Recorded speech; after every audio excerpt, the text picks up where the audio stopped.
fraud on its face. We, and I say we, everybody. True. But those that have been injured the most. Can you guys hear me? Yes. Can you let me finish? We can hear you. Thank you. I'm sorry. Okay, I didn't know how this worked. Okay. We should be able to go back retroactively. You see, you hear people say, this president hasn't done anything. I'm going to show you the gift that he's given us. And that, too, is went over our head. When he and the Pope removed all the immunity for those in authority, that allowed us to go back retroactively. I don't care if it's 300 years. You can go back. Right now, as it appears to me, how can they make you or me adhere to anything that is implemented or implicated or whatever you want to call it in fraud? You can't make fraud right. So therefore, if it didn't exist, how can you continue these atrocities? So I was talking to Brother Anderson, or Brother George today, and I was saying to him, you know, we need to get together. First of all, we need some specificity in that 14th Amendment. It needs to be overturned. We need to have specificity or someone to overturn that Cheney decision. And we need to have everything reversed because it's all been a fraud. And it's called intrinsic fraud and it's called non-proton. And we need to go back. There's no reason that anyone should be held to pay for things that have been all perpetrated by fraud. Even you were represented by an attorney according to the law's book. What is it? The Black's Law Dictionary number 4, and the difference between Black's Law Dictionary number 4 and number 5 is very clear because they removed the definition of what an attorney is. Just over the abridgment of those two editions, everything 4 through 2-4 has the prerequisites of what a lawyer is and what are the requirements, and it's not a British accredited register or barrister. It doesn't include that. It's someone who is knowledgeable in law. That can be anybody if you study the law. And it did say that did not have the authority under statutes of law to be represented. Is that correct? That is correct.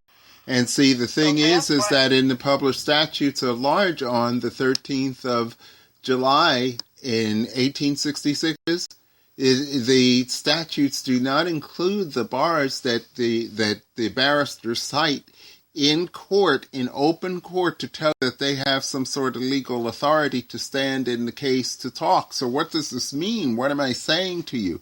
These are the attorneys and judges who are in a private community that are taking you and deceiving you, thinking that they have some legal jurisdiction and standing to hear your case when they actually don't, because it does not exist on the congressional record.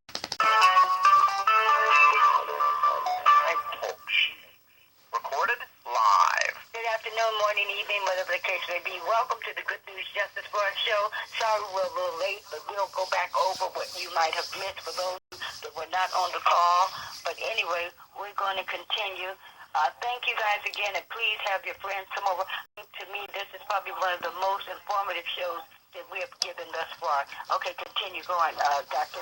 Yeah, I mean, we're down to the point where we're talking live with Dr. Shirley Moore on a combined program of America's Disabled Veterans in Action, but we are talking about the issue of the discovery that the congressional record does not contain any jurisdiction or legal standing for the Bar Association. The statutes that are cited by the Bar Association with the statutes at large do not exist. Now, earlier today on America's Disabled Veterans in Action, advia.media, we posted a post that Dr. Shirley and I are live talking about, which was based on the fact that constitutional scholars from the Library of Congress via the Rod Class show have stumbled upon major information that's a game changer, because we have come upon fraud where we have been deceived with the fact of the matter that lawyers and their supposed authority that they bring into court with response to what we're dealing with.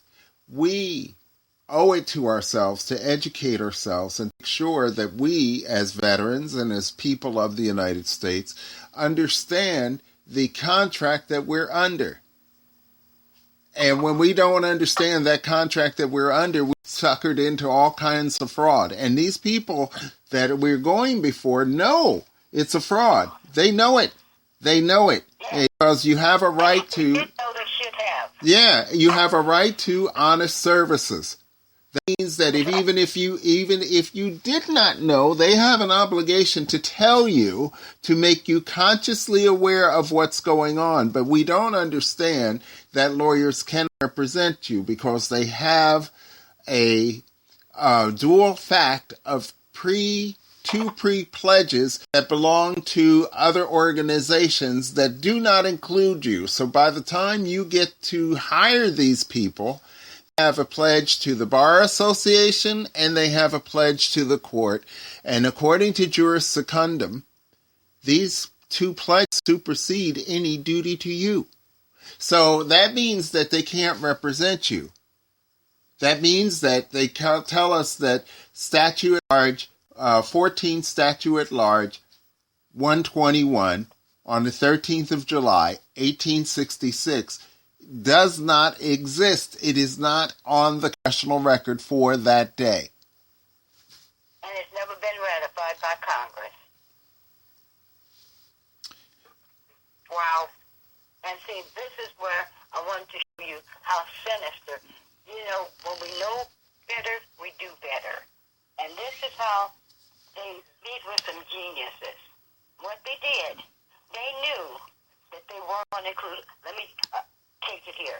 They knew that the blacks would never be included in this Constitution, but they had to give the appearance.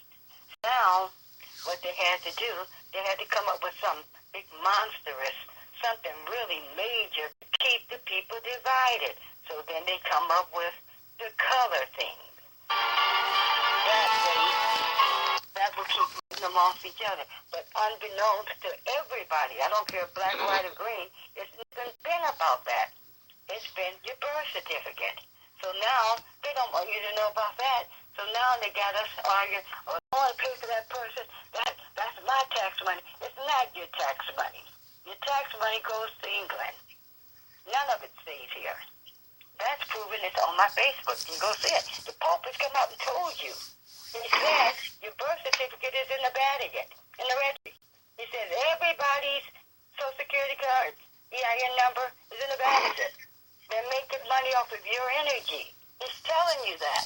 Then he shows you. It goes from the Vatican to the Crown, to the Bar, to the judges. And it also goes in to tell you this is why you have to lose in these courts, because this allows the court, the judges, to be able to extract money off of your trust. Then he turns and tells you the people have never been told about the trust. So at the end of the day, when you expire, the state you live in, they fill out the paperwork as the beneficiary of your trust. So once we learn that it's never been about your color, it's never been about blonde hair versus brunettes or redhead or dark or light. It's always been this money thing. But that has been distracted. Because I'm going to say, like I told the girl yesterday, as much as they stole, well, if they really cared about their people, from a white, there should be a poor white person in the world. So that shows they didn't care about you either. It was always about a birth certificate. But they had to keep masses of the little people divided. So now, what they do, they want to continue to perpetuate this business of slavery because it's good money.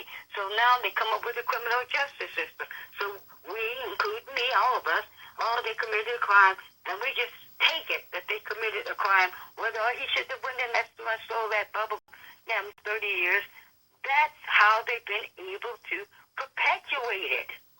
Because according to the Constitution, you shouldn't even go to a prison unless you commit a crime against a person.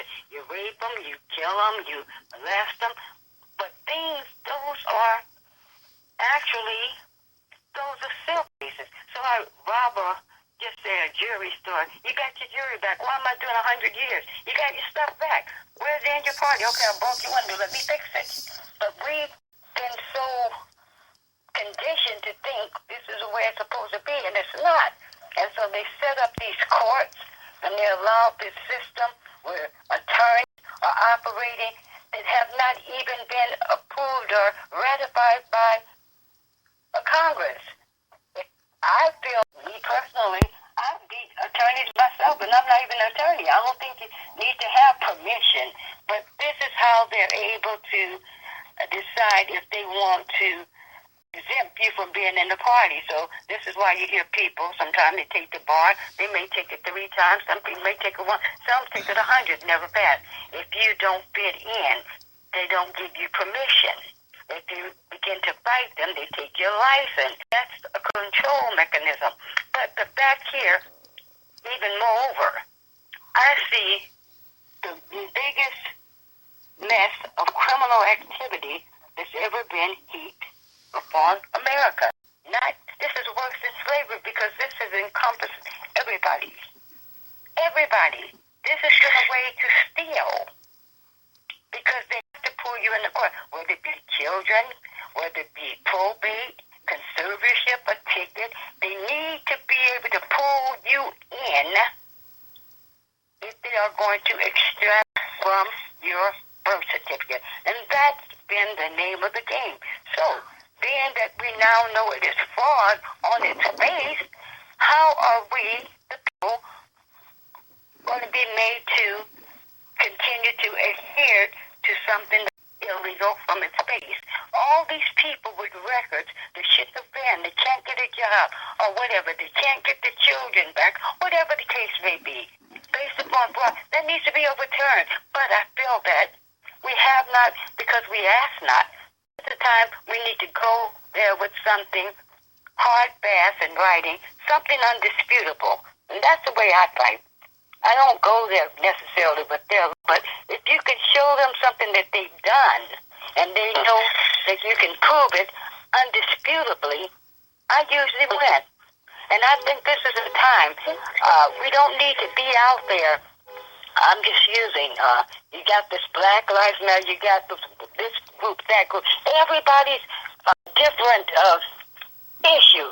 The issue should be the fact of, and let it encompass everything, that they have defrauded American people. It doesn't matter if you issue a CPS, a children court, family court, a probate, whatever your issue is, it doesn't matter.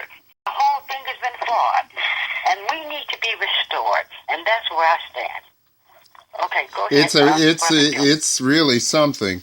Joyce, we've joined by Joyce Trumpet, another Vietnam veteran. What do you think of all this information, Joyce? This is a lot of information for me to process at one time because I've been hearing bits and pieces. However, I'm getting a full meal today, and I was not familiar with all of this because, as far as I know, America was supposed to be the greatest country in the world. And here we find out this year that America has been doing stuff to us from day one, and we were in the dark about all of it. And it really floors me. I'm floored, really, because it is. And this is why they've educated us all the same. This is why they've been able to do what they've done, because they've taught us one set of ways. They've taught us a particular way of thinking, and most people think generally the same thing. This is supposed to be ABC. But you see, even though they taught you this way, they've operated this way. They never taught you the way they operate. This is why we can't win. And so this is why we have so much confusion, because one person may learn something that the masses of the people are not familiar with, and you can't get in the car because you have to wrestle with them. For an example, I'll give you a perfect example. I hear people on my Facebook,